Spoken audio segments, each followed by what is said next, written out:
Ahí tiene usted el amanecer en el Valle de México y también amaneció aquí en el Valle de Toluca, lluvioso por cierto. Agradezco la presencia en el estudio de 34 Noticias de Adriana Páramo. Ella es experta en programación neurolingüística, escritora y autora del libro Yo Dragón y conferencista que ya colabora periódicamente en este espacio. Adriana, buenos días, ¿cómo estás? Buenos días, Gustavo, buenos días a todos. Y bueno, sin duda, uno de los temas más atractivos, Adriana, pues es la depresión, en un ambiente donde hay crisis de inseguridad, crisis de violencia, crisis económica, hay un gran desempleo, hay 7.5 millones de ninis, jóvenes que ni estudian ni trabajan, y entonces muchos de ellos viven en una gran depresión. Pero vamos por partes, ¿qué es la depresión? La depresión, Gustavo, es un trastorno emocional que nos lleva a estados de tristeza, de angustia, de miedo. Y en esta parte sí quiero hacer hincapié que aun cuando la depresión nos lleva a espacios donde no podemos ser objetivos con la realidad, eso no quiere decir que la enfermedad, porque es una enfermedad, no está ahí y que se tiene que atender adecuadamente. Yo sugiero que si alguien percibe alguno de los síntomas de la depresión, acuda con un experto, ya sea un neurólogo, psiquiatra, psicólogo, para que pueda determinar qué clase de depresión tiene y qué puede hacer con ella. Ahora, ¿cuáles son los síntomas de la depresión? Pues hay trastornos, por ejemplo, alimenticios, que quizá se nos va el apetito y no queremos comer nada, o quizá comemos de una forma compulsiva. También hay trastornos del sueño, en el cual o te quedas dormido mucho tiempo, o tienes un insomnio terrible que no te permite estar bien. Los pensamientos obsesivos.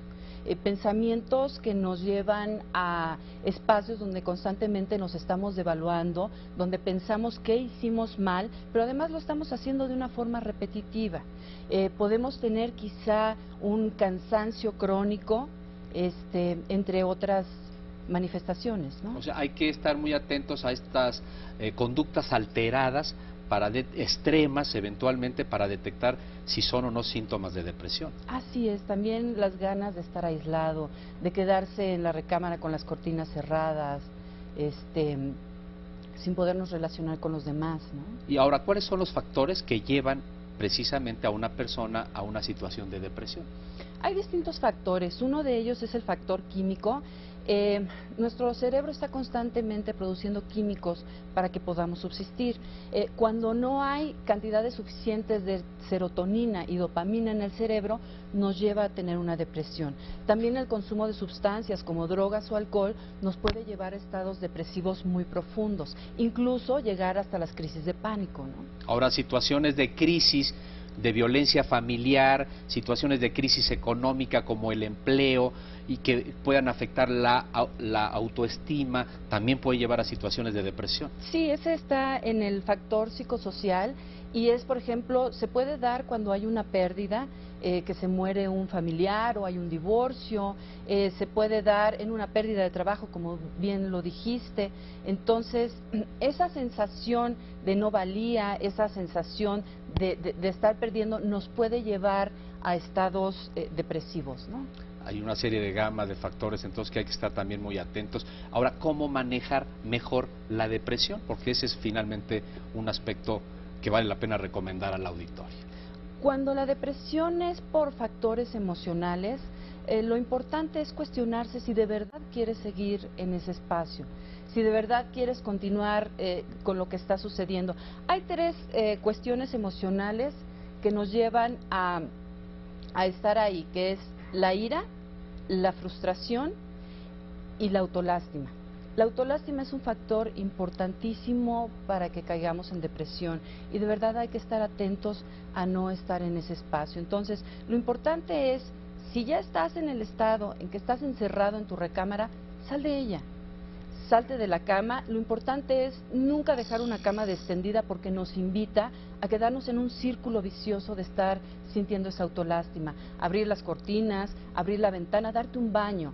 Hay gente que en estados depresivos no se cambia la ropa, ya no tiene ganas de bañarse, siente que ya no tiene ganas de vivir. a veces nos sentimos como si estuviéramos en una cueva sin puertas ni ventanas y que realmente creemos que no podemos salir de ese espacio. En ocasiones no podemos salir solos y necesitamos ayuda de algún tipo para poder ser objetivos con la realidad y salir de ahí. Una vez que salimos de la habitación, que pudimos bañarnos, valdría la pena salir a la calle, quizá hasta dar una vuelta a la manzana. El ejercicio físico genera endorfinas en nuestro organismo y eso nos permite cambiar ese estado de ánimo. Bueno, pues sin duda buenas recomendaciones para la gente que lamentablemente entre a este tipo de situaciones, y hay que salir adelante porque la vida es bella y vale la pena sobreponerse a cualquier situación. Y desde luego hay otros factores que ya has comentado aquí, como la aceptación, que ayudan a enfrentar este tipo de situaciones. Pero ¿alguna otra cosa para concluir, Adriana? Sí, Gustavo, gracias. Para salir de la depresión, de verdad hay que tener el impulso. Contra la depresión, acción. Es la parte más importante. Si ponemos acción a nuestra vida y, por ejemplo, si no tenemos trabajo, tratar de encontrar un nuevo trabajo, quizá cambiar amistades, tratar de cambiar el entorno. El cambiar de espacio no va a cambiar lo que estamos sintiendo. Pero nosotros, al poner acción en nuestra vida, sí vamos a cambiar nuestros pensamientos, que son bien importantes. Tratar de no contactar pensamientos que nos lleven a estados devaluados con nosotros mismos.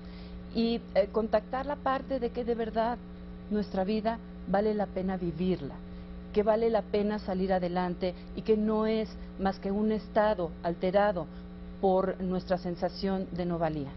Adriana, pues gracias por estar esta mañana aquí, como estás cada 15 días, y desde luego gracias por estos consejos también que son muy útiles para nuestro auditorio. Que tengas buenos días. Gracias, Gustavo. Gracias.